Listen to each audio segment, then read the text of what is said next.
description of your work. Thanks. Okay, welcome everyone. We're so happy to have Pascal Zachary. He's a journalist, author, and teacher. He's a professor of practice at Arizona State University, and he has appointment with the Consortium for Science, Policy, and Outcomes, and also with the Cronkite School of Journalism.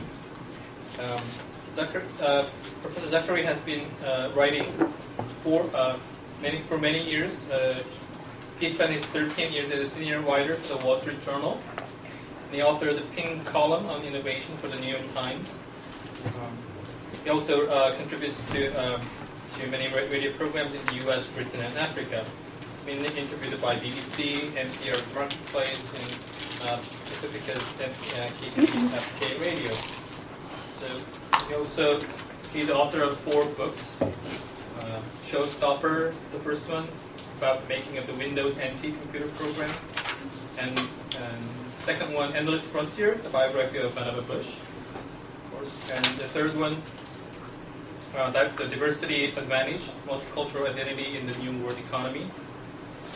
And the fourth one, is it? That's the third book, the first edition. I revised it after 9/11. There was a bit of a problem after 9/11 in talking about diversity and the way I did. So we reorganized it to take 9/11 into account. Right. And the fourth one, 2009, is titled Married to Africa, a Love Story. And the forthcoming one is? It's Hotel Africa, the Politics of Escape, on political economy of sub-Saharan Africa. Okay. It's a great title. In Korea, there is a graphic novel titled Hotel Africa. Really? Yeah. It's called what? Hotel Africa. Are you kidding? Well, that is interesting. Okay. So your book must have great sales. Believe me, I would rather be publishing a graphic novel. That would be a lot more exciting. Okay. And today, Professor Zachary will talk about understanding American S&T Policy, the emerging crisis in historical perspective. Please welcome Professor Zachary. Thank you very much. And my son, who's a junior at University of California at Santa Cruz, has been traveling with me on this trip. He just completed an entire term studying 20th century Korean history. So because he has been violating the stereotypes of the selfish, bratty American child, I brought him as a reward to Korea. He's been very well behaved, as is his wont. And so he's a junior. Here's another one. Are you an American also? I am. Okay, good. Well, yeah, and so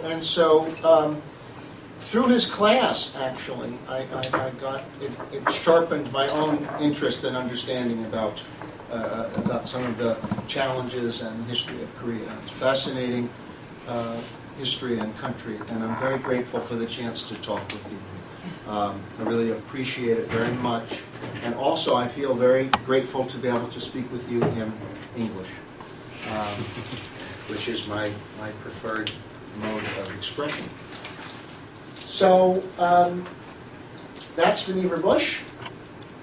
He was a presidential science advisor. The American system has a strong executive. The executive gets to name advisors, some of whom don't have to be approved by Congress. Today, the science advisor has to be approved by Congress, but in the 1940s, he did not. He's very associated with MIT, the university that your president, Dr. Su, is from. And I was very, very fortunate today to have an exchange with him on email.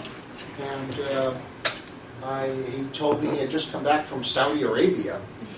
Perhaps because it's warm there. I don't know. I didn't ask him what he was doing there, but definitely it's warmer than here.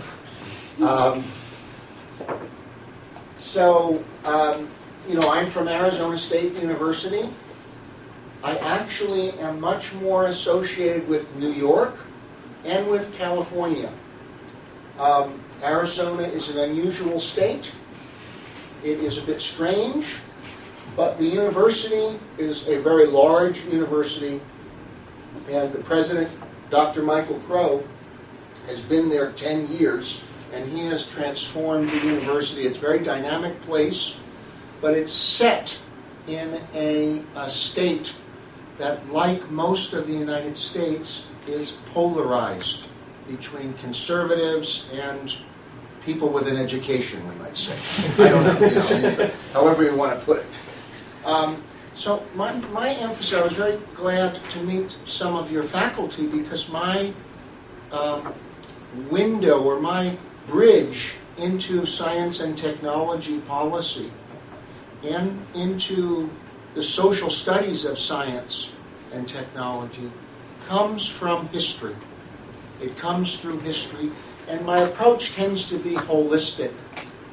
I like to look at all aspects of a society. Because I spent time in Silicon Valley as a journalist covering Apple Computer, Hewlett-Packard, Intel, major technology companies that in some sense are even smaller than Samsung and LG and Hyundai, more focused. I was very interested in understanding the relationship between the military R&D that occurred in Silicon Valley in the 40s, 50s, and 60s, and the rise of these new companies that didn't at all rely on the military.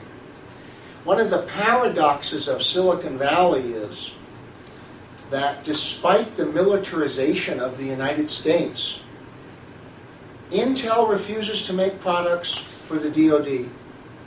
Apple refuses to make products for the DoD. HP refuses to make products. None of the major companies, Google, refuses to make products for the Department of Defense. Not one major Silicon Valley company will produce defense-specific products. Interesting. Oracle, the database company, is probably the one exception. Secretly, Oracle works with the National Security Agency on projects that are secret. We know they work with the National Security Agency, but we don't know what it's about. But presumably, it's about some sort of database mining, some kind of high-speed something, but with computer networks. But I'm assuming that's a custom job. But HP, even when the founder, David Packard of Hewlett-Packard, worked as the #2 person in the Defense Department, even then he refused to allow HP to build products specifically for the Defense Department. There was a belief, and there's still a belief, that making products for defense industries makes it very difficult for you to be more innovative and cost effective, both those things. So I came to the subject of Vannevar Bush and militarization of science and technology from a private sector perspective, not from a military perspective, but from, and so this becomes relevant because the questions that I ask are, how did, my original research was motivated by the question of how did the military come to dominate science and technology in the United States in the 50s and 60s in particular. For you, in a Korean context, the question is the relative absence of military needs and missions in your technology sector and your science sector. Is that good or bad? Because you'll see in American history, the military played a role in the 50s and 60s that some people think was helpful. But I'm going to set that question aside, but just to keep it in the back of your mind. So one of the things is my perspective is that the U.S. is in a period of drift and stagnation. Okay? That means there's poor leadership in this S&T policy area. And I'm part of an academic unit that is very concerned with value for money. usable science and anticipation. And I think there's some aspects of what our academic unit does that match concerns in Korea about picking winners long term, about anticipation, and also about value for money. Because you're not a large country, you don't have, European Union, they can spend billions and billions on particle accelerators without any particular benefit. They have a lot of money. But a country the size of Korea, they want value for money. And then another personal, and it's going to connect to Bush, less is more. There is an argument that there's too much spending on science and technology in the U.S., that you end up funding the mediocre too much. And I was reading something Dr. Su wrote this morning, I read it this morning, where he's also concerned about that. But Vannevar Bush was very concerned about funding going to the highest achievers.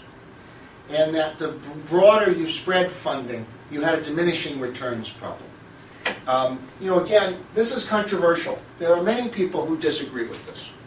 But in our academic unit, we don't think it's a tragedy if you reduce spending on science and engineering. The question is, what are you spending money on? What are your policies in the first place?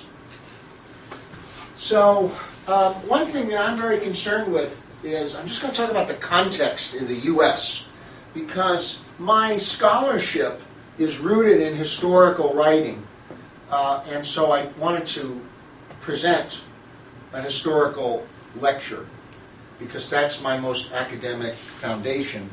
But contemporary scene, I have some thoughts about, and I think it'll make the talk more relevant for you. So one is that there's no effective link between employment policy and S&T policy. I gave a talk a couple of weeks ago in Washington about two problems. One is leakage, and where you are generating jobs through your S&T policies, but the jobs just migrate outside of your borders. And then the other is catch up, where in the case of the U.S., countries like Korea, India, China, there's many others that are good places to do research. So an increasing number of research jobs, even for U.S. employers, are based in China and India or other countries. So that's a catch-up. And then there's also another issue of new specter of automation. Again, the premise here is that if the public, if taxpayers are investing in new technologies that then turn around and destroy jobs, so then they are unemployed, they can reasonably ask, did I fund my own unemployment? Again, we know that in the long run, technological changes are producing jobs.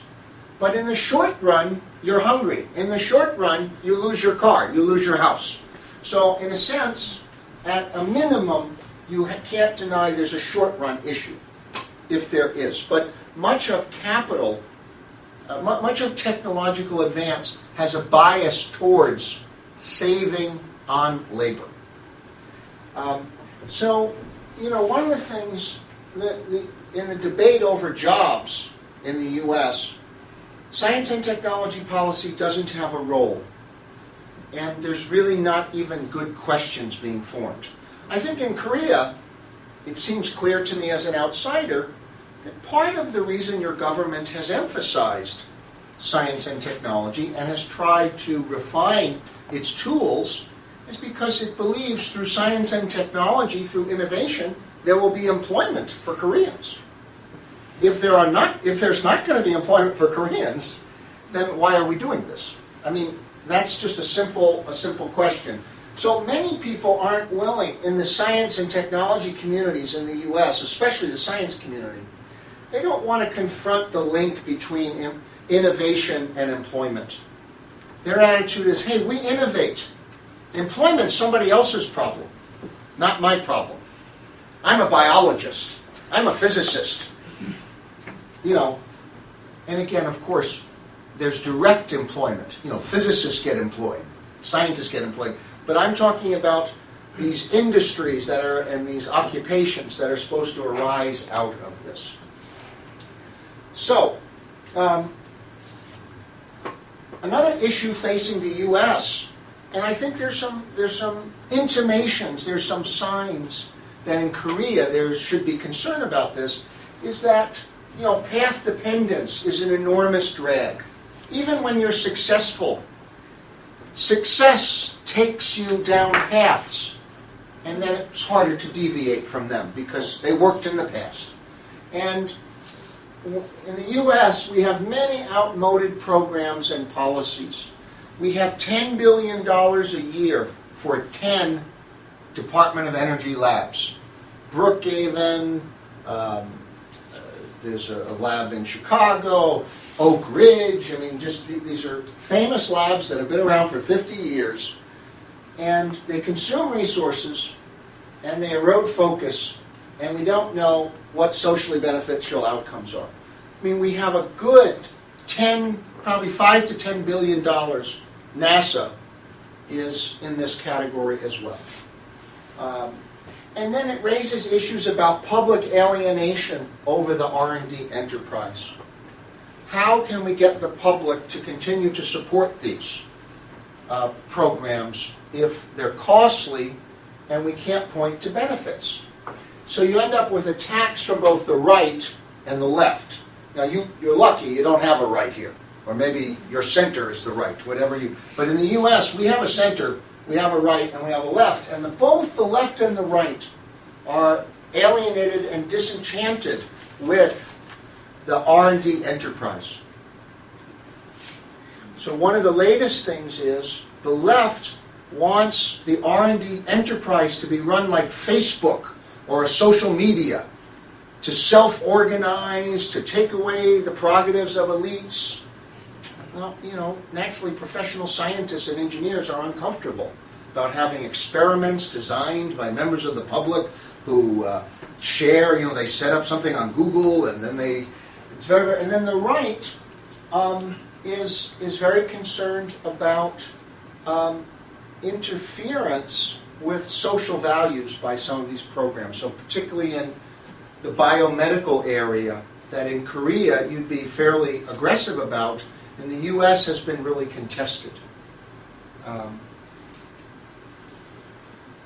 So, you know, one of the backdrops is our public R&D scorecard is got a mixed picture. We've been getting a lot of criticisms.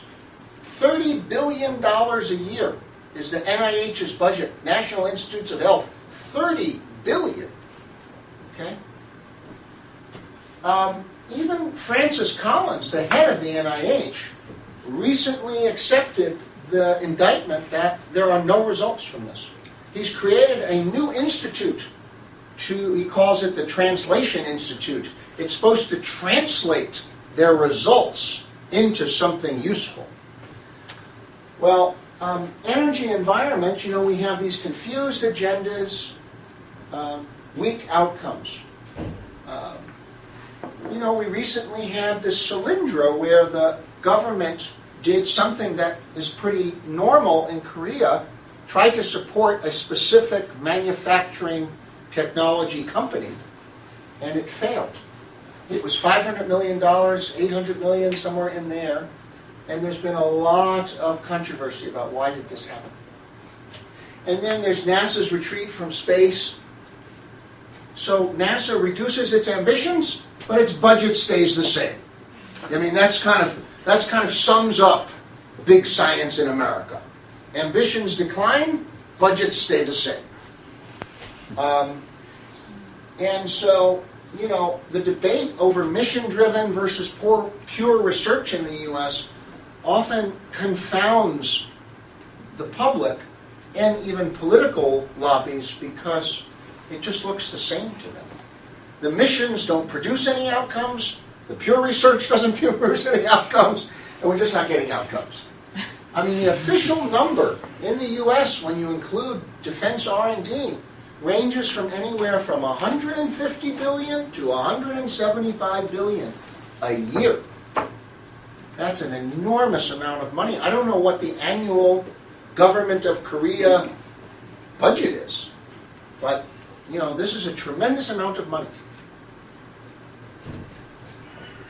So one of the things is that I get impatient with people who talk about the fast pace of innovation because I see a slow pace of innovation.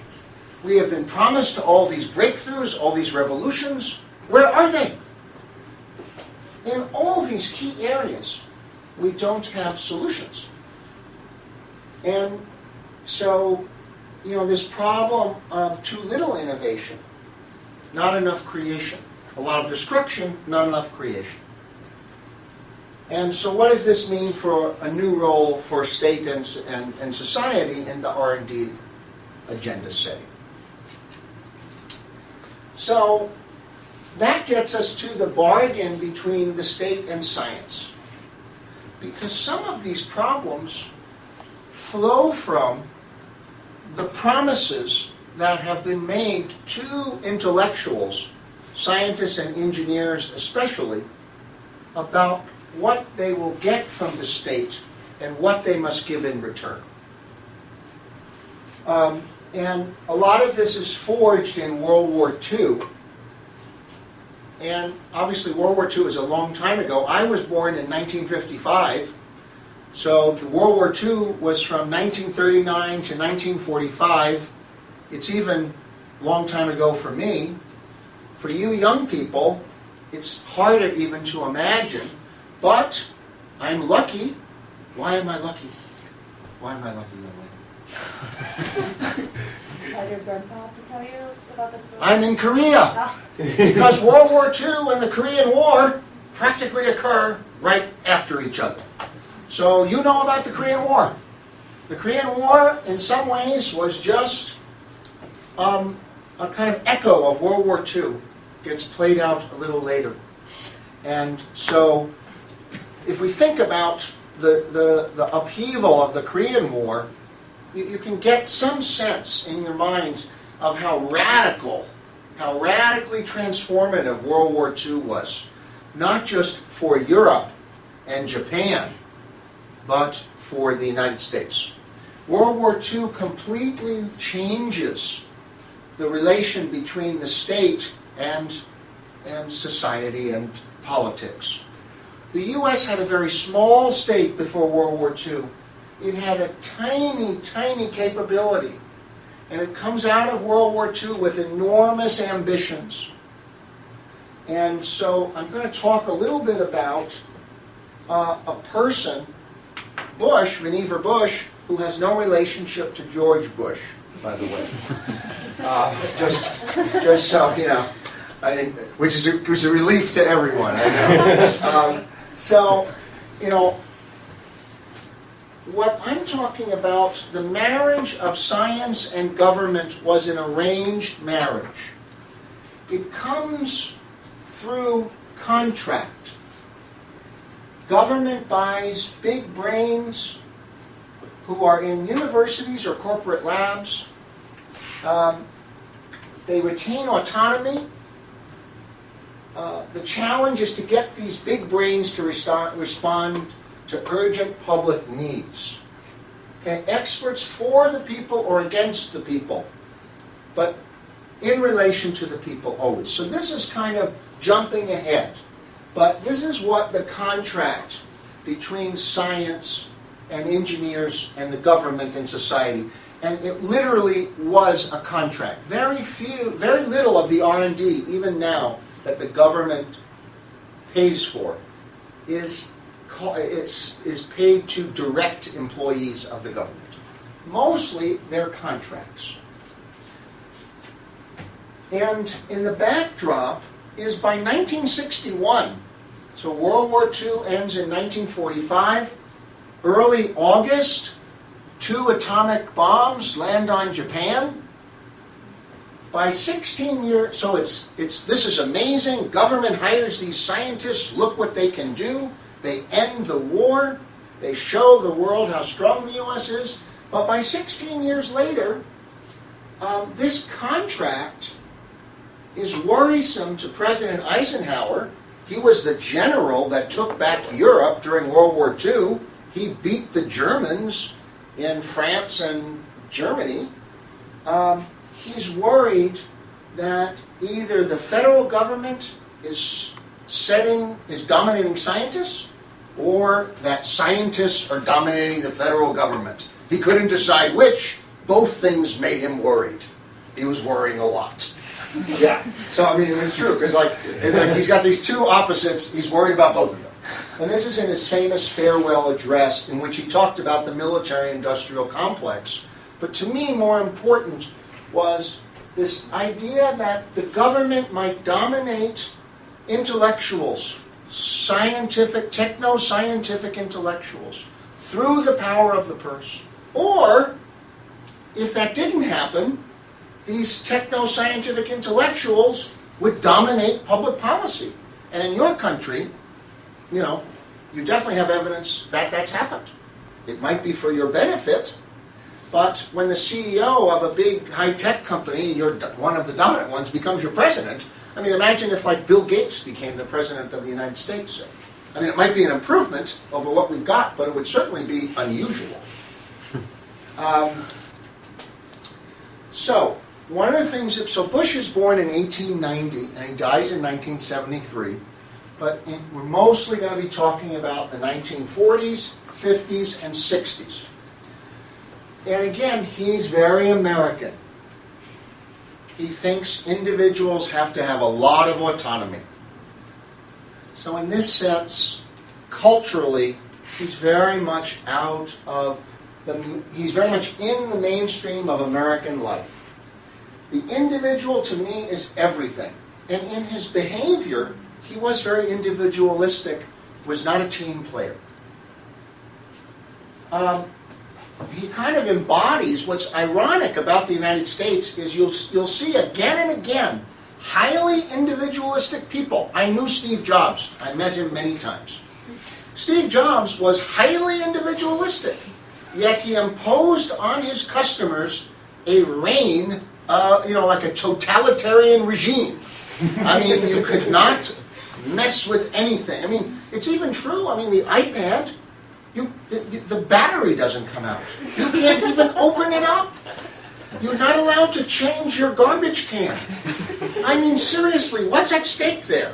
But he had a larger vision that his group of people knew what was best for you, and the chaos, I mean, the flip side of this Steve Jobs as technological dictator is there's no porn on iPhone. There's no porn on iPad. There's no junk. And so, but this is the contradiction. Large-scale technological systems in the U.S., the internet by projection around the world, right? Americans more or less created the mature internet. They were all anarchistic, highly individual, and yet the internet is a hegemonic system imposed upon everyone else. And yet it's imposed upon it by sort of hippies who would be happy, they say, if there was no government. So it's just very, very unusual. So he's suspicious of bigness, yet he harnesses scale. And you see this over and over again in the U.S., this rhetoric that they're just a bunch of little guys. And they need to harness scale for some reason. And then another thing that we're going to be talking about is experts on top, not on tap. Perfect. That's your system. And Bush himself wanted to be not president, but he wanted to be Secretary of Defense after the war. In my book, I describe a lot of his disappointment over not becoming Secretary of Defense because he wanted to run the military. And so, one other thing, and this I think relates to Dr. Su, who comes from the same MIT culture, and your KAIST school, special role for great universities. That's part of this story. because it was the greatest universities that built the atomic bomb. I mean, talk about, that's like, killing you with kindness or something, but they were that special. And then optimistic, Vannevar Bush, optimistic, but a realist. So this is him. A favorite saying. So he really looks like, they called him craggy. He really looks like a white person. When you think about like an old white New Englander, he really looks like one. Look at that guy. He's scary. And he had a favorite saying, it's earlier than we think. What he meant by that, and we're going to get to this at the end, is that we see all these urgent problems.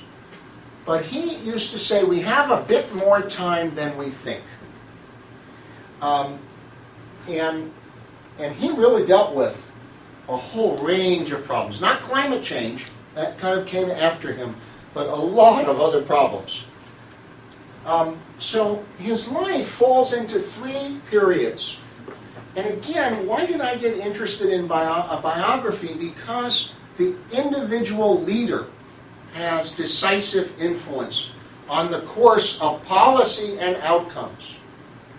And that there's a contingency in history, which means that it's not inevitable that certain things would happen. So that the leaders have a little bit of slack, a little bit of influence.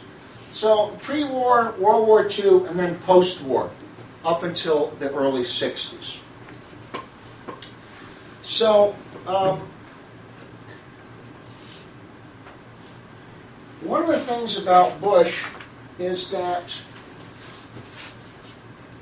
his pre-war experience, he's at MIT in the 20s and 30s. While he's at MIT, he becomes vice president, the second in command. He starts a vacuum tube company. At the time, that was like the transistors of, it was an electrical equipment. They went into radios. And he had a big patent fight. And he saw that science and engineering were codependent. They worked together. And then in the 1930s, he designed the most powerful computers in the world, like in his spare time. I mean, it almost seems that way. They took up the size of rooms. They were called differential analyzers. They basically solved equations mechanically, and each problem you had to rearrange the machinery. So these 3 mighty rivers, corporate innovation, information revolution, and national security, flow through the life of this guy. So there you see a little bit of his roots. He was a Unitarian, which is a particular kind of Christianity that is very rational, very low-key. His father was a minister, and you see he's a double E professor. He's really a mathematician that works as a double E professor at MIT. This was called the profile tracer.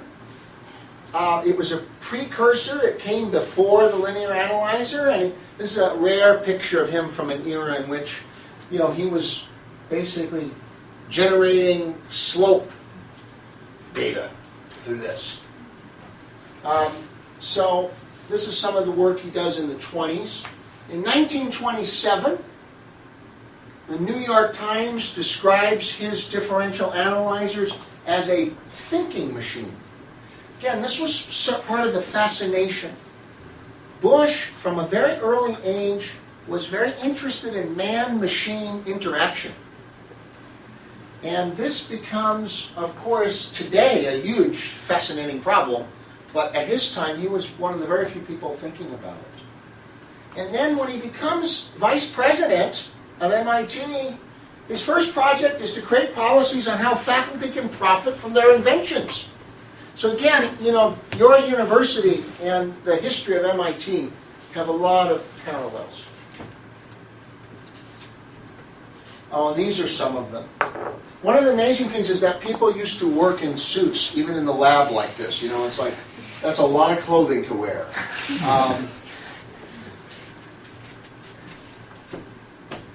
So in 1939, he takes a job as president, in part because the president of MIT is not going anywhere, a guy named Carl Compton. And by going to Washington, D.C., at a salary of $25,000, which was very high back then,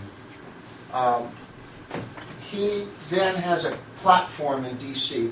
This Carnegie Institution of Washington was a charity.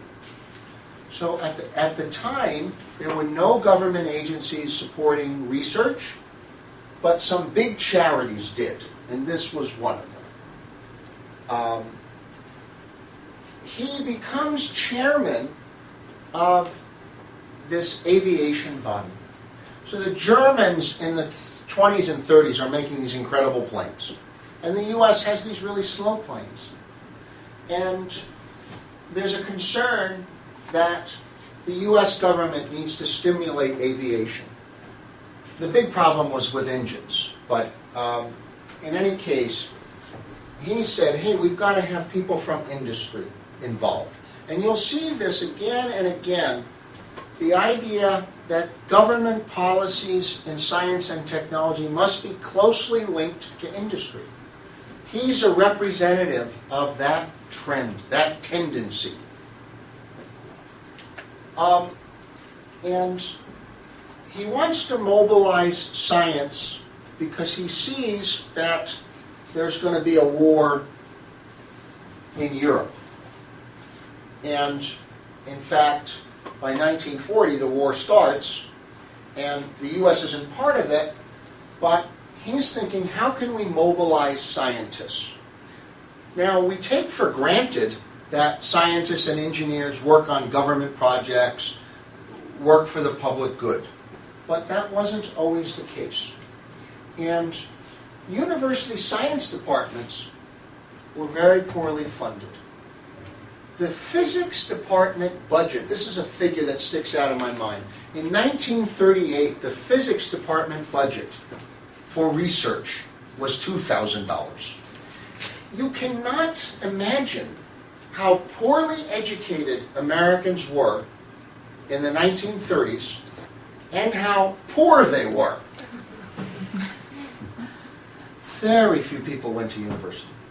5%, 4%, something like that. Most Americans had not finished high school or barely finished high school.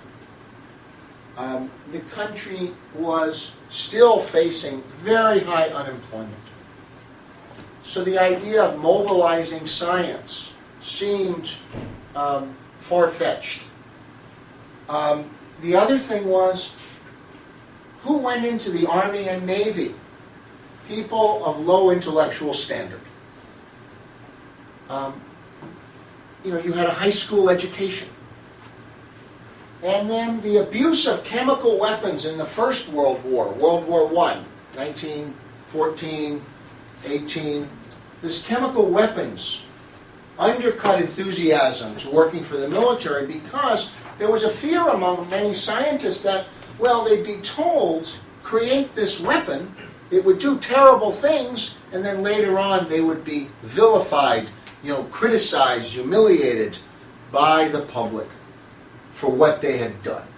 Well, little did we know the public seems to be all in favor of killing other people. So it was a happy coincidence. So existential threat. So Bush saw opportunity where others saw impossibility.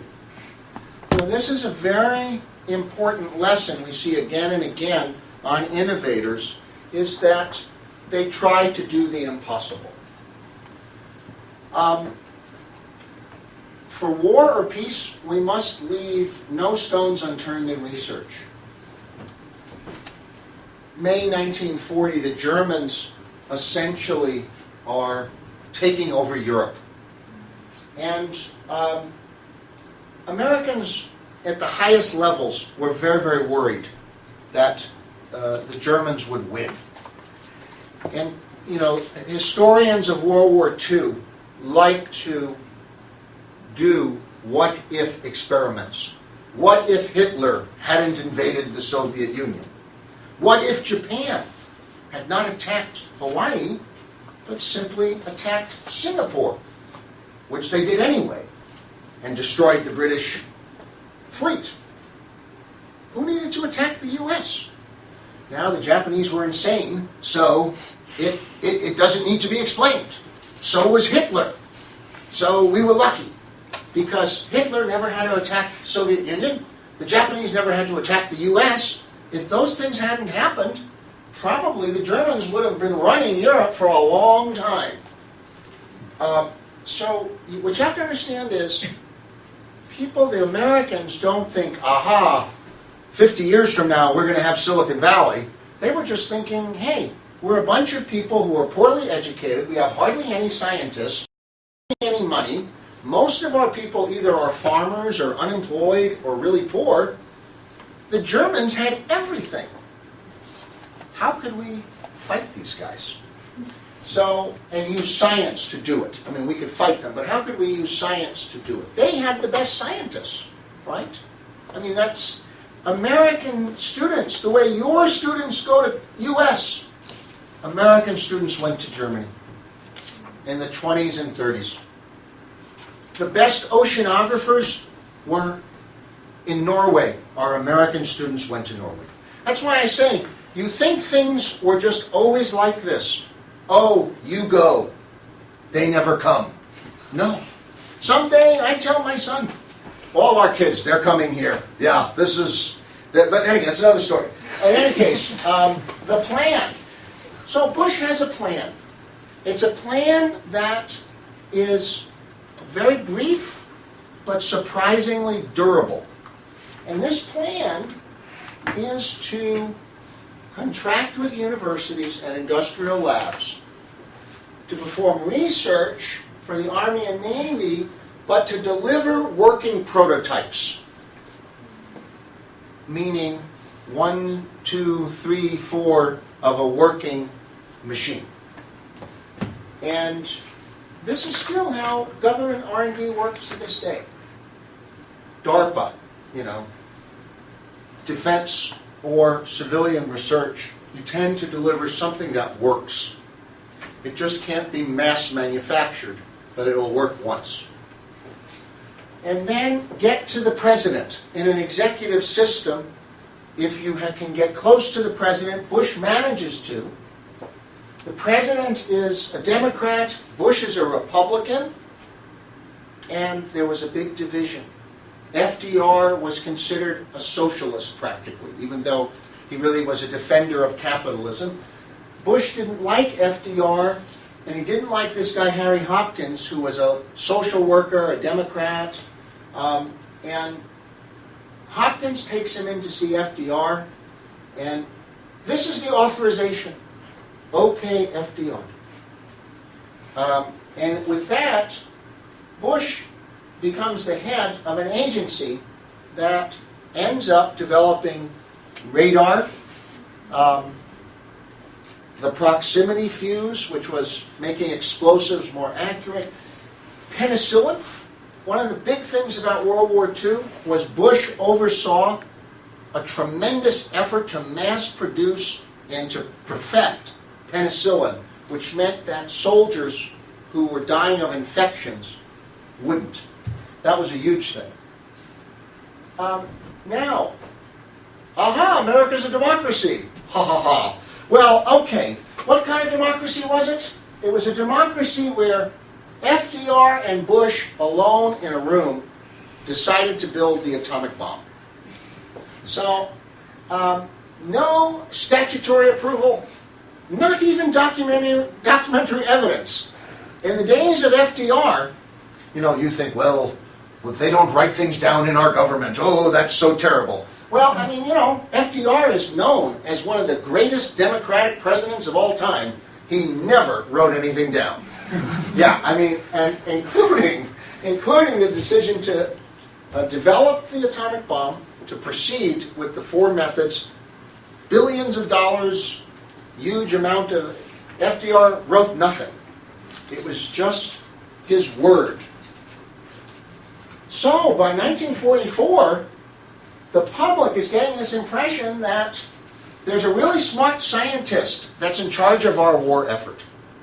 Now, Bush really called himself an engineer, and he was very, very supportive of engineering and engineers. But he allowed the media to call him a scientist. It seemed to work better, publicity-wise. So by 1944, the public is starting to appreciate that scientists make a big difference. And then the bomb, we see a replay of this in the atomic bomb. That Bush makes sure that engineers are the secret of the bomb. You had to build it. And he brought in DuPont. So DuPont was one of our leading companies. It would be like it was a materials company. And it had lots of chemistry, because one of the methods to the bomb was chemical. And I believe there's a very long period of engineering work. And it turned out that physicists were good at some of this engineering work. But Bush was convinced that it was engineering. Just as an aside, in 1945, he publishes an essay on the future of information. He had been working for years on this. The idea that a desktop machine, that today we would think of as a computer, could record all your cognitive associations. He called them associative trails. And that you would then have a complete record of all your thoughts and the associations to the underlying data. He called this the memex. And most people working on the forefront of the internet recognize him as a kind of godfather of the internet. Now, this is only interesting to me because it shows the breadth of his concern about technology. He wanted to see technology enhance the human capabilities, even as he was fighting a war to use technology in destructive ways. So, we're going to fast forward to the end of the war, because then Bush is very concerned about how do we maintain the partnership between government and science. And basically, for PR reasons, he just writes out engineers. It's all about research. So he initially proposes a national research foundation, and he uses the term scientist as a shorthand for all these other people, including mathematicians. And he even says it. You can find documentation. He's an elitist. He thinks that a scientific elite ought to run the U.S. government in general. Now, he doesn't. That idea doesn't go very far, because on the right, the military wants more direct control over the research agenda and carrying it out. And their argument is, we know what weapons we need. We're the soldiers. We're the customer. We want scientists on tap. That means to use, not on top, not as the ruler. And then on the left, there was a lot of people, and again, you're starting to see this in Korea, who say, hey, what about social needs? What about human needs? What about mothers and fathers and poverty? I mean, as I was saying, there was enormous poverty in the United States and enormous educational deficits. Why not use science and technology to help ordinary people? So there's his famous report, Science, the Endless Frontier, which is this classic document. And I think this 1945 report is a template for all the countries that try to use big policy documents to mobilize around science and technology. So it's a kind of, Korea 2030 or Malaysia 2020 or these different kinds of documents and telling you about all the benefits that, and he crafts this endless frontier. The report is called Science, the Endless Frontier, and he's trying to show And again, I think this plays out for smaller countries that lack resources. Hey, our frontier is of the mind. It's of innovation. We don't have physical frontiers. And I think this is why some very small countries like Israel, Singapore, Finland, Estonia, you can name many, many of them, that get caught up with this notion of the frontier being technological and scientific because they just don't have big space. And this creates a new master narrative for science. So when FDR dies in April of 45, the war is essentially over, except those Japanese won't surrender. And they showed little willingness to in June, July, when the Americans are debating or really having a brief discussion about whether to use the bomb. So Bush is involved in that decision chain. And President Truman ultimately decides to use 2 bombs, possibly because they had 2 bombs, and they wanted to see if they worked. I mean, it's sad. Many scholars say they can defend the use of the first bomb on Hiroshima, but not the second. It wasn't enough time for the Japanese to respond, and there's a long literature about this. Nevertheless, this became such a dramatic affirmation, confirmation, that science was decisive, that you could change the terms of power, of human existence, through these scientific breakthroughs. This is a movie made a year after the Trinity explosion, where Bush and Conant, who were there in New Mexico when the bomb test was done, they are pretending in a movie studio to recreate for Time. There used to be these called March of Time newsreels. So they became superstars. And this Hiroshima moment became, the source of enormous prestige. And again, you see this. Hey, somebody's running Hyundai. He can run our country. Because you have these big technological achievements, or Samsung, sorry.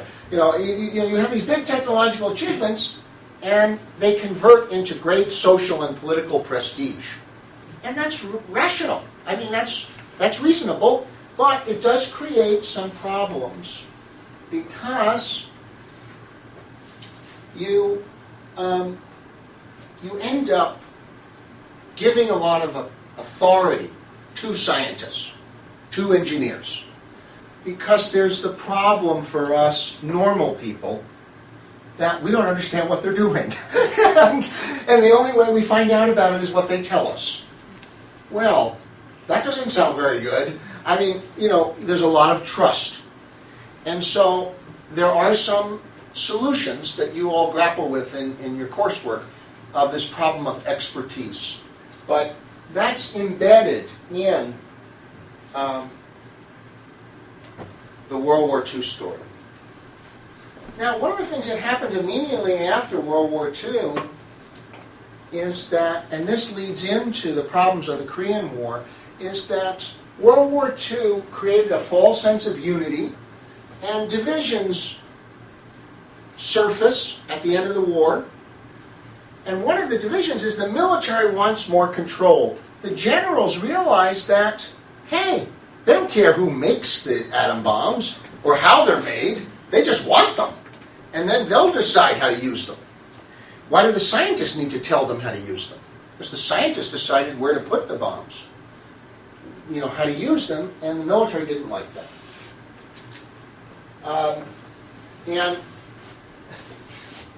this famous general, who was the first head of the Air Force, run wild. He said, we don't want the scientists to run wild. Let's get them under control. And so now we get a real politics of science because the military wants the scientists under control, and then elected government officials want the scientists under control. it's very similar to your effort to regionalize universities. Well, the people from the states that were uneducated, Kentucky, West Virginia, Colorado, they wanted universities. Well, Bush said we have all the good universities we need. MIT, Harvard, Princeton, California, Stanford, we don't need any more. If they're smart, let them go to those universities. They don't have to stay where they're living. Let them move. Besides, if we create universities in places like Kentucky, they're going to be crappy. We'll just be wasting our money. So you kind of hear these arguments always come up between the central state, the unitary notion, and the idea that you can decentralize. So what we end up with, though, is something for everything. One reason was America was so big and had so many resources that we get mission-oriented R&D to satisfy populace, we get war on cancer, we get, prestige, scientific prestige activities, we go to the moon, the military gets enormous capabilities, most of which are secret, and most of which involve nuclear weapons in the 50s and 60s. And then some scientific activity has no accountability. Peer review. Scientists police themselves. But it's actually a relatively small part of the pie until maybe the 70s or 80s. So in 49, he continues to press this case that scientists need to be politically powerful. And then one of the things that helps this case is that the Soviets test their A-bomb, and now there's real worry that perhaps the U.S. overplayed its hand, that they were too complacent. It gets worse during the Korean War.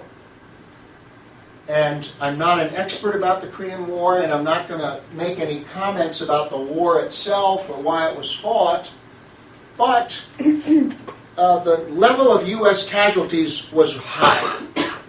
And the defeats the U.S. suffered in tactical battles were surprising.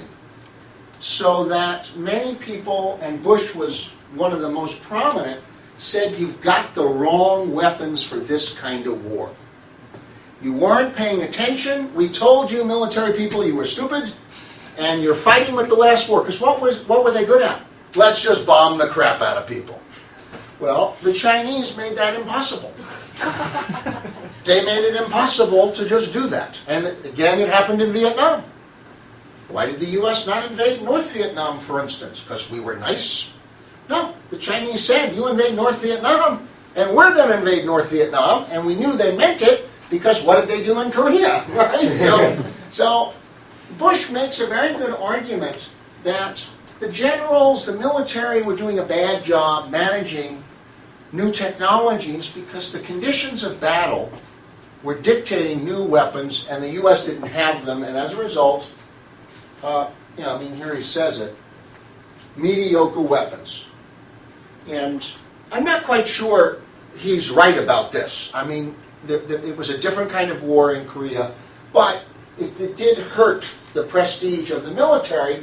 And then when Sputnik comes along, it's very clear that the military, so Sputnik, 1957, the Soviets send a rocket, a spacecraft. It orbits the Earth. And why did that worry Americans? Why do you think? Because you could hit the U.S. with a missile. That was the real reason they were worried. And am I doing okay on time, or wrap up soon, or doing okay on time? Okay. So, Sputnik creates this trauma that, first, there's not enough science and engineering, and second, they have to give more responsibility to scientists and engineers. And in fact, out of this emerges a new commitment to mission-oriented R&D. Scientists, if they're going to be in charge, they still have to get things done. And in the moon race, you really get things done. Bush doesn't like it, but it's a spectacle. But in an incredibly short time, 6, 7 years, depending on how you're counting, they go from nowhere to a man on the moon. I mean, it now takes in the U.S. 6 or 7 years to extend a train line. I mean, I live in an area where they've been spending 20 years retrofitting a bridge. Okay? The Bay Bridge. Earthquake in San Francisco.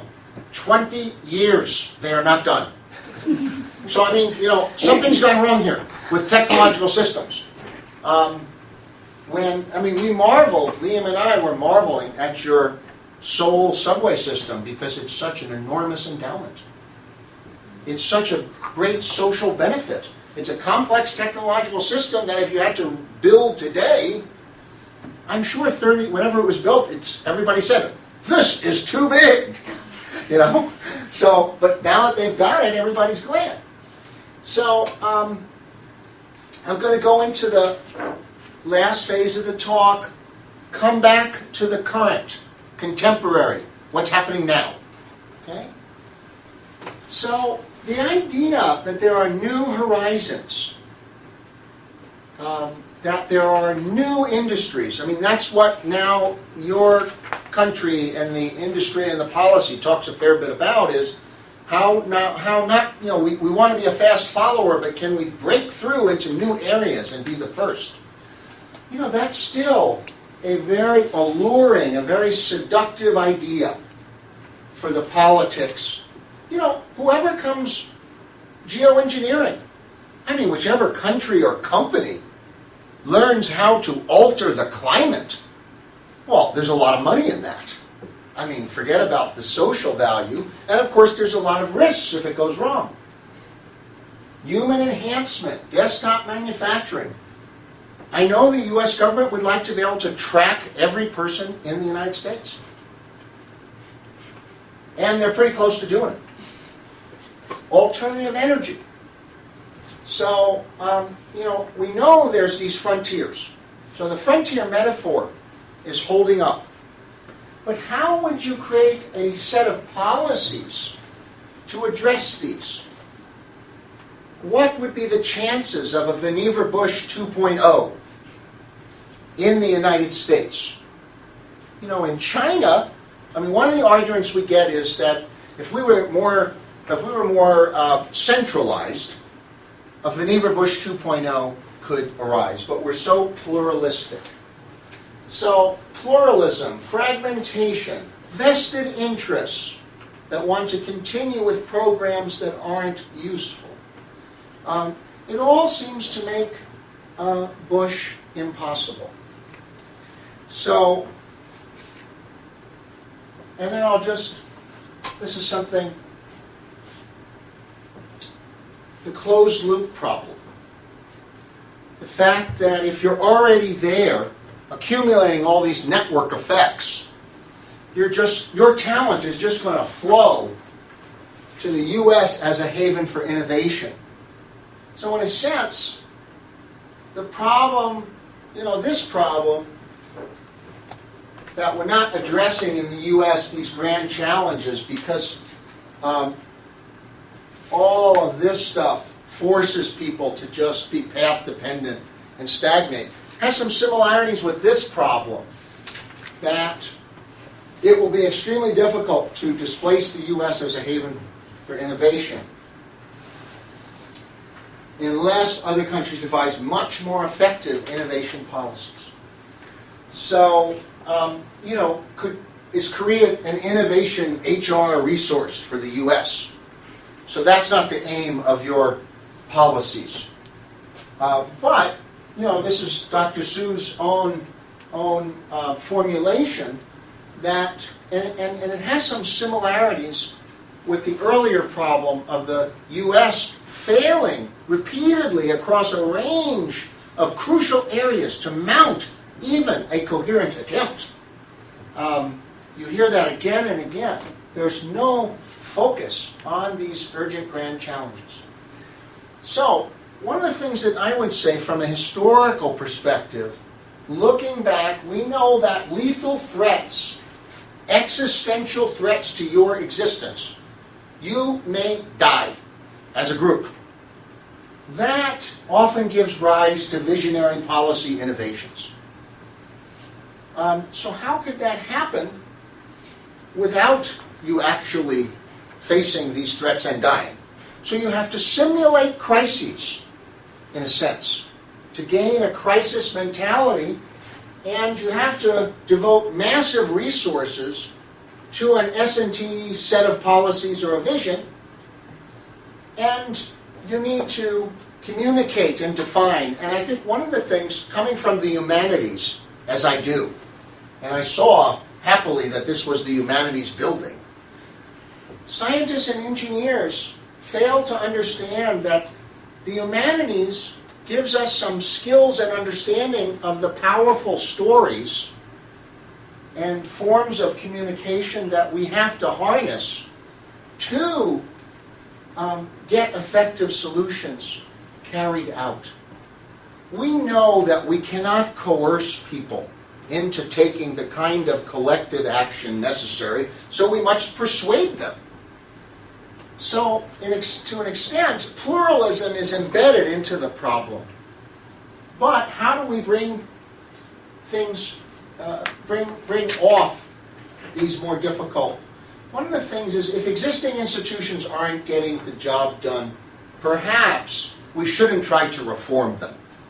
This has happened in the U.S., where many of these R&D agencies have asked over and over again to be given another chance, another mission. Maybe the goal is to abandon or sidestep them. And here I talk about the humanities.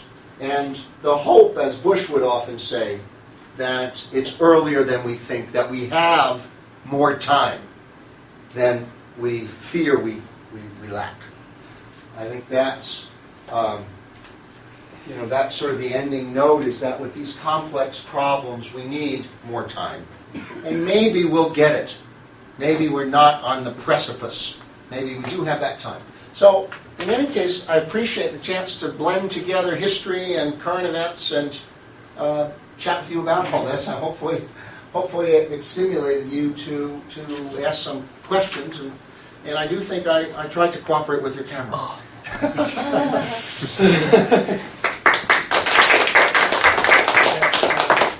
Thank you. I think with the news from the earthquake today, we do have a crisis mentality. Yeah.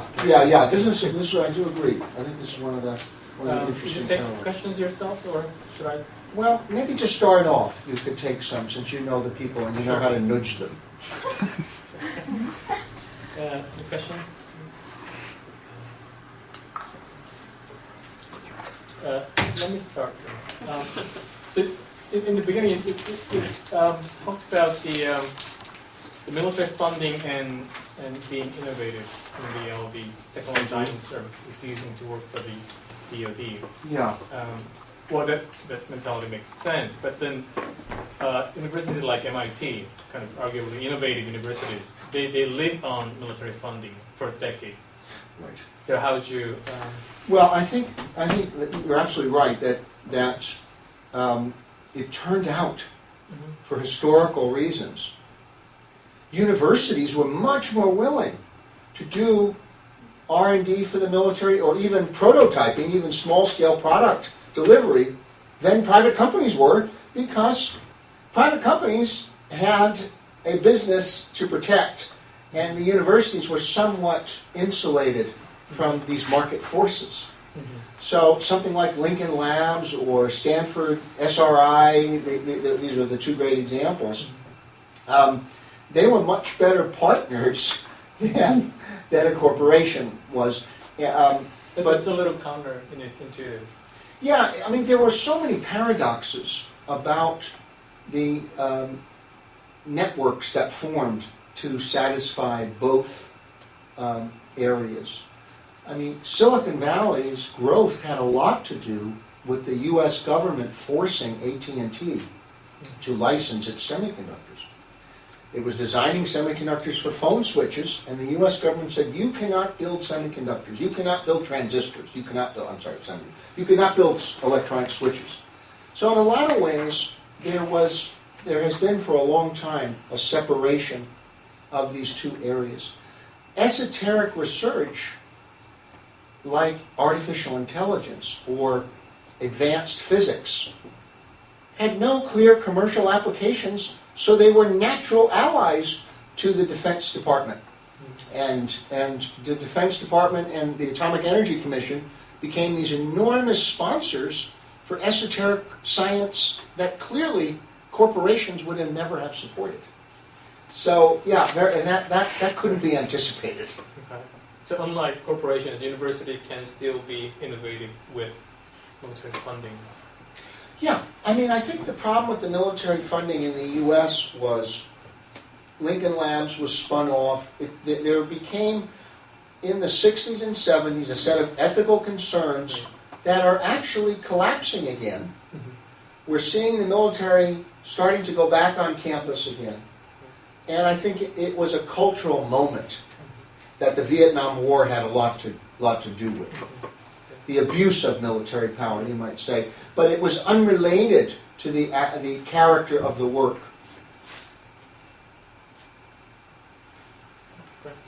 Can I just ask a question about your overall kind of project? It looks as if you're making a normative point, okay, about policy and the relationship between sort of research and funding and these kind of issues. Wherein you sort of started off your talk by saying that there is this kind of gap between the promise of research, basic research, and its actual delivering of anything, like in biomedical research or something like that. So are you saying then that if we stuck to, or if Bush was, you know, your kind of what-if scenario, what if Bush had actually been listened to by Truman? You know, what would have happened? Would we have been in a better sort of situation? Is that your kind of general point? Just being very oversimplifying, but... Well, yeah, it is one of them. I mean, one of the things is that the U.S. R&D, the publicly funded portion of the science and engineering community in the U.S. is too large. But there's been a parallel problem. So one of the concerns was, and this is a very, very big concern, is are human values expressed by the kinds of technologies and science that we're funding? Are these the kinds of science and technology outcomes we want? Well, that's a very great question. But there's now a parallel question. We're not getting any outcomes. You know, I mean, we have a public health, we have a health crisis in the United States that this $30 billion a year does not seem to be alleviating and is possibly worsening. So we worried a lot in the 60s and 70s into the 80s about the democracy, what Langdon Winter worried about, or Kitcher, or these rarefied intellectuals about, were technological systems trumping our humanity, trumping our politics? And those are really good questions, but we are not in some kind of golden age of breakthroughs and outcomes now. We seem to have hit an unexpected problem that brute force is not yielding harvest. So we have very, very high spending on specific diseases. I mean, we just agreed over the objections of a lot of scientists to spend, I think, $5 billion a year on Alzheimer's. Jeepers, this kind of approach doesn't work. There's very little spending on holistic, understanding of health in the first place, And so I'm just saying that there's these two parallel problems. One is, in a sense, a more philosophical one, that Bush had this notion that less could be more. And I think that that is a problem afflicting the U.S., giantism. That the R&D establishment is too big, too unwieldy, too expensive, so that if you do want to push particular agendas that are democratic or even not democratic, you can't. because there's so many countervailing forces, and they're so well funded. I mean, that's the, it's incredibly how well funded they are.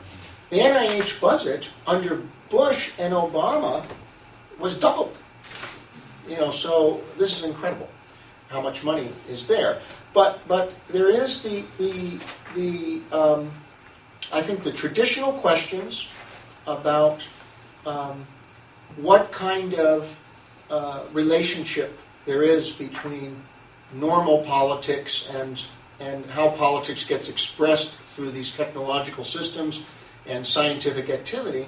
But layered now on top of that is a crisis about, as a utilitarian efficiency crisis, that, hey, it's not the case now where we're spending just teeny bits of money on scientists.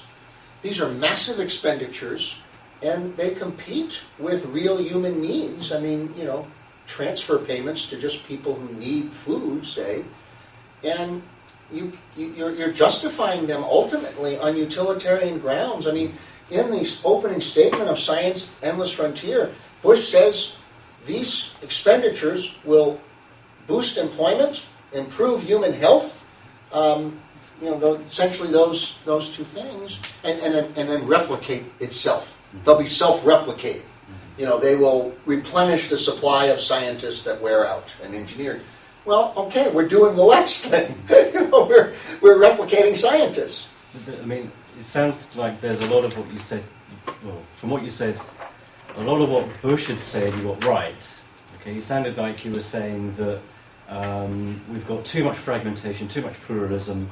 I mean, Bush had this idea, just one foundation, National Research Foundation, one organisation, everything included in it. The funding comes from government to the whole thing, and it's centralised. So you agree with some of Bush's sort of fundamental ideas? Yeah, I mean, I do think that there's obviously, there's a continuum, and the U.S. ought to move towards greater centralization and direction. So for a country like Korea, you have, I think, you've struck a better balance. On the other hand, as you start investing in biomedical, in transportation, these are areas that are like death to commercial payoffs. You may run into just the same problems anyway, because you don't have scale. I mean, you don't have mass to overwhelm a field. So I think that there's no question that microelectronics, Moore's Law, the internet, that's one model of innovation, but very clearly public investment in the environment, in energy, in health, science and engineering seems to follow a different rhythm, a different set of paybacks, and somebody's got to figure that out. And I'm just saying, though, that I think in those areas, much greater centralization is necessary. Because, for instance, in the United States, thousands and thousands of local governments get to decide what kinds of solar panels you can put on your roof. Well, this is ridiculous. I mean, maybe there shouldn't be one rule for solar panels that is for the whole United States, but how about 50 or 25? Instead, every city has to permit on this. Well, you're not getting it this way. And the same thing with highways. I mean, we have so many different highway authorities in the U.S. that are all different government agencies. So you kind of wonder how that is going to get good results. So I think that it's from this position of extreme pluralism and fragmentation. I mean, Europeans don't even believe, when we tell them things like this, they can't even believe it. I mean, we have tens of thousands of police forces that all have different sets of rules and different guns and different this and that, different badges and different uniforms. I mean, it's like, holy moly. Britain has essentially one. So you're like, golly, they don't. We have at least tens of thousands of different high school educational curriculums. Tens of thousands of government funds. So, I mean, it's not as if we're just talking about, we want to go from 5 to 2. So I am much less sympathetic to this extreme pluralism and fragmentation. You know, with that said, I wrote a book about diversity as a source of strength for innovation and social vitality.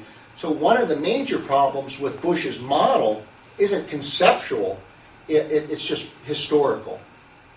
It was just a bunch of white men from a certain part of the U.S. Well, that's not going to work. You know, the U.S. had a renewed immigration and diversity, and so that, you know, but I do think that you know, diversity plus much greater centralization would help a lot. We've seen that with women and healthcare. I mean, R&D priorities in health changed dramatically once women asked for equal. So suddenly they were studying breast cancer, which incredibly they had never studied, and so lots of things like that. And so what we, you know, so it's a little bit like a nouveau centralization that tries to take these things into account.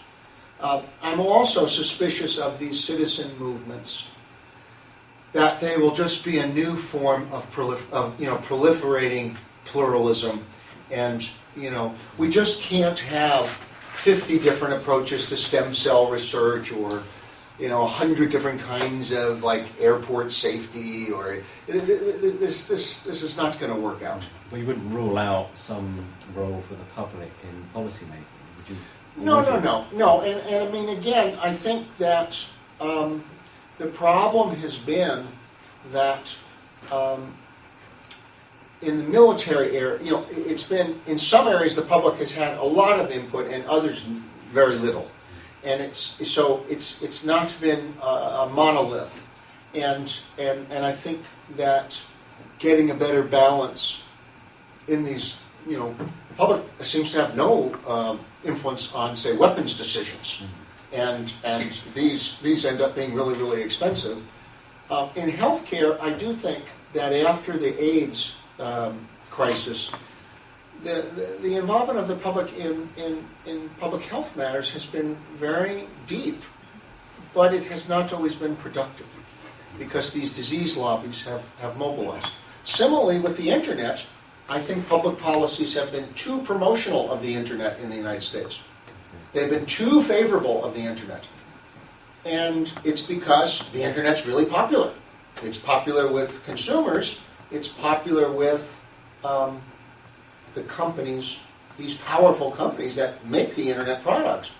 But something like the tax holiday for internet purchases, it's just hugely difficult for states. We don't have a national VAT, we just have state VATs. Well, here's a business that employs people in a building, and if you walk into that business and buy a book, you have to pay 10% tax, but if you buy it over the internet, you don't pay the tax. I mean, how does this help employment? I mean, it doesn't seem, so I think that, but most definitely, the problem in the U.S. is that many putatively civilian technologies like NASA and the DOE have retained legacy links to the military that may explain why they're so ineffective in commercial uses. I mean, you know, the NSA still needs to send up these satellites, they need rockets, so you just kind of wonder, is that really what's going on? I mean, is that why not, you know, same thing with the DOE, these DOE labs, you just wonder, is that in the end why they have such powerful hold on the Treasury, because they are propping up this enormous, you know, military technology capacity. So it's really but I would say I'm an unusual juxtaposition of impulses, and between the populist on the one hand and some elite tendencies on others. Okay, thank you. Yeah, well, thanks, a good question. Hi. Do you think you could elaborate a little more about, you mentioned leakage and catch-up in the link between the... And tell me who you are, because the other two questioners I gleaned who they were beforehand. My name is Gregg. Uh-huh. I'm almost done with my master's at SCP. Oh, okay. I'm interested in international development. Oh, okay, and great. foreign aid policy. Okay. So I was hoping you could elaborate a little more on the leakage and catch-up, because I think it presents different opportunities as well as challenges at the same time in the same context for different actors. Let's say just comparing maybe the US and Korea, because I thought when you were going to mention like catch-up and leakage, it would have seemed like it would apply more to Korea, like catch-up and everything. But then obviously from the perspective of the US, there are different challenges that are arising. And what kind of opportunities there may be for other countries who are newly being industrialized, etc. Yeah, no, very, very good point. Well, I mean, I think you've well answered the question in that sense that it depends on what chair you're sitting in. The U.S. has nearly 10% unemployment. It has the lowest labor force participation in 60 years. It has the lowest percentage of Americans working since like the 50s. Well, I mean, I still meet many Americans who are very, very happy that the shift of science and technology resources to developing countries is assisting these countries. But those people have jobs. Invariably, they have jobs. But if you don't have a job, it's harder. Now, one thing I would say, though, is, much of my recent field research has been in sub-Saharan Africa, and I worked for the Gates Foundation on and off over 3 years. So much of this endless frontiers mentality was transferred to Africa, to India, to some of these, to Haiti. This notion that, because who are all these guys? It turns out they're not just do-gooders. Paul Farmer's a doctor, right? Bill Gates is a technocrat. So a lot of these notions that taking science and technology outside inputs, applying them to these helpless, needy countries is going to transform them. Now in the case of Korea or Taiwan or Singapore, there was transfer but substantial domestic ownership and domestic agency. But the aid paradigms remain today heavily influenced by these technocratic dreams and illusions that by brute force intervention of science and technology inputs, you'll have a transformation.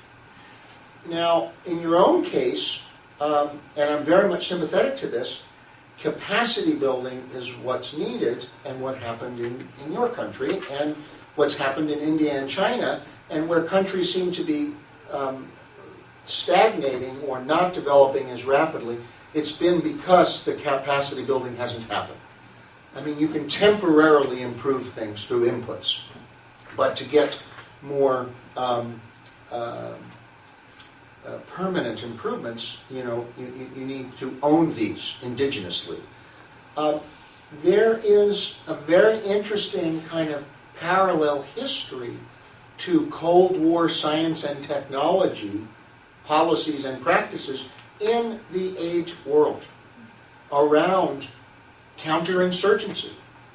So it's only when you cannot kill them that you try to transform their material conditions. Invariably, the first attempt was to kill them with high-tech weapons. I mean, what was napalm, right?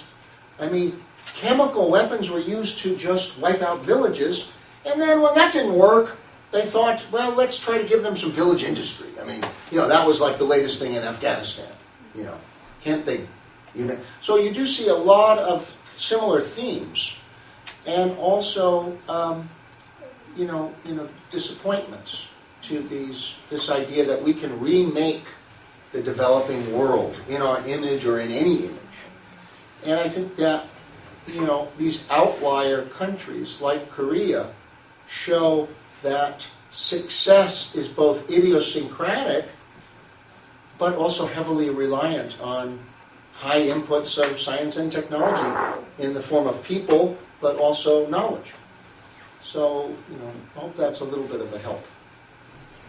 But when you say there was a transfer of the mentality of the endless frontier from the West to the sub-Saharan African countries, would you say it was just a transfer of just the mentality.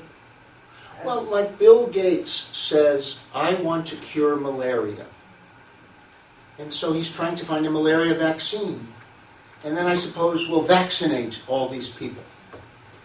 Well, that's not how malaria was defeated in the United States. I mean, in the United States, when I was describing, the 1930s, malaria was widespread in Atlanta, that third world country, with all those black people that had been sharecroppers, who were living under Jim Crow, the tyranny of white supremacist rule. They had malaria. Well, they didn't get a vaccine. That's not how it was fixed. So, these are notions that might work, but they are very different than what we see in organic development. But I do think that right, we see them right in our current midst. I think some of these high-tech development aid strategies. All right. Yeah. How about the guy? Are you a student or are you a film? You're a film student. Yeah, I think that you should ask a question in exchange for you filming me. Yeah. What do you think? No, I know, because you were probably not paying attention to what I was saying. So I know I'll get an easy question because you were busy watching the camera. So I tried to concentrate on your talking, and actually I thought I did. Oh, good. No, I'm sure you did. I was just teasing you. Yeah, I'm glad about that. Embarrassing. Is there anyone who wanted first? Is there any others while he formulates his question? Because I can learn from the questions a lot about what are your concerns. Yeah, I'm Jin Kim. I'm a first-year student in doctoral course in STP KAIST. I think your presentation and your study was difficult to me to understand because it deals with a very broad range of science and technology policy. Yeah. I might misunderstand your argument, but okay. I want to ask you a question that do you have an idea that how a country has a centralized policy or centralized policy which does not pursue the value of money, because in case of Korea, people have we have been critical of the country's pursuit of money. Money. Yeah, money and development. Okay. And so interesting. I've met a Korean critical of money. Wow.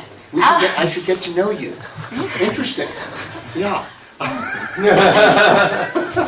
Yeah, go ahead. I'm listening. You've gotten my attention. Yeah. So, do you think can we have without pluralized or that kind of system, how we can pursue? How we cannot pursue the money, value of money, with the science and technology policy? Yeah.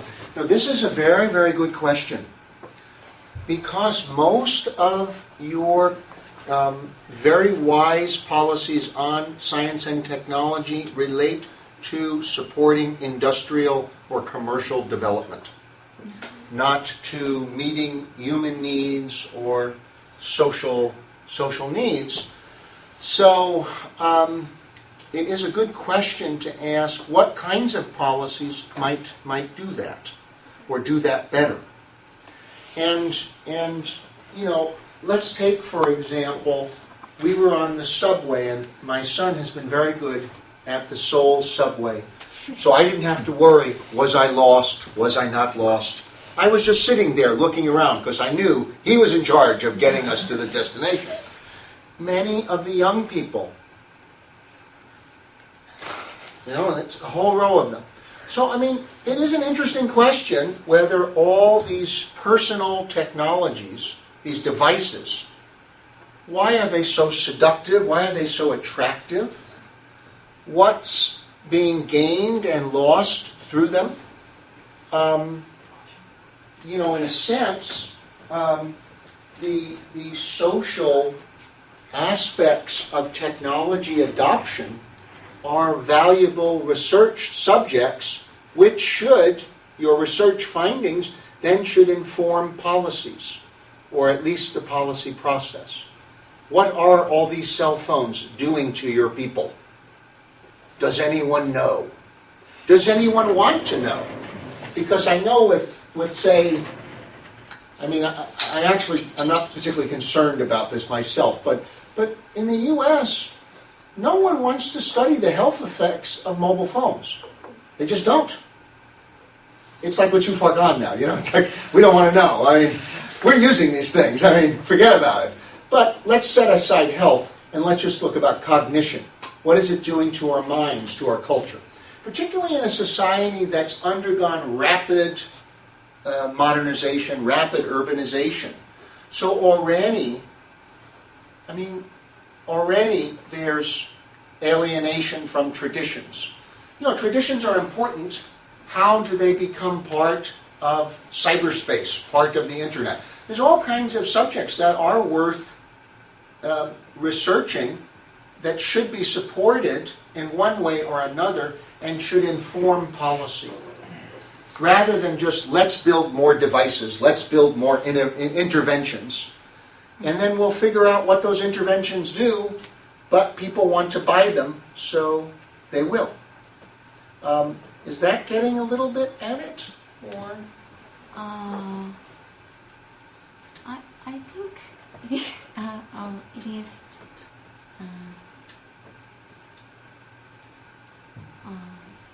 But you said centralize the system in science and technology policy. I think what you mentioned is close to some pluralized. Right. No, I will agree with you that from your perspective, when I talk about a more centralized system, I still mean within a very pluralistic setting and environment. But let me ask you this, though. Why did you study S&T policy? I'm sure when you told your parents that a highly educated young woman like yourself, from a good family with good study habits, they must have been very, very happy when they found out you were studying science and technology policy? Or did they say to you something like, why don't you become a lawyer? Or why don't you become an accountant? What is science and technology policy anyway? I don't know what that is. I mean, how did the conversation go? Because it's really brave that you would even study a subject like this in a place where all the prestige goes to people doing very tangible things.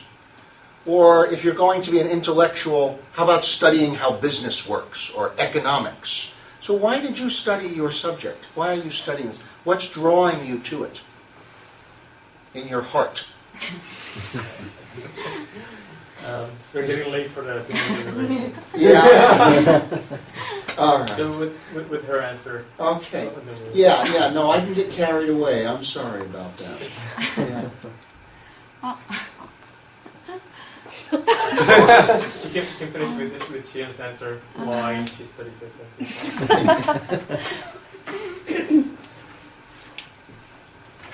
You have this in the library. No. How wonderful. Oh, please.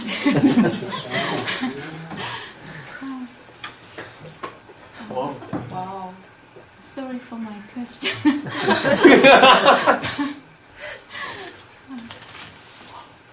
It's our library copy. That's great. I signed your library copy.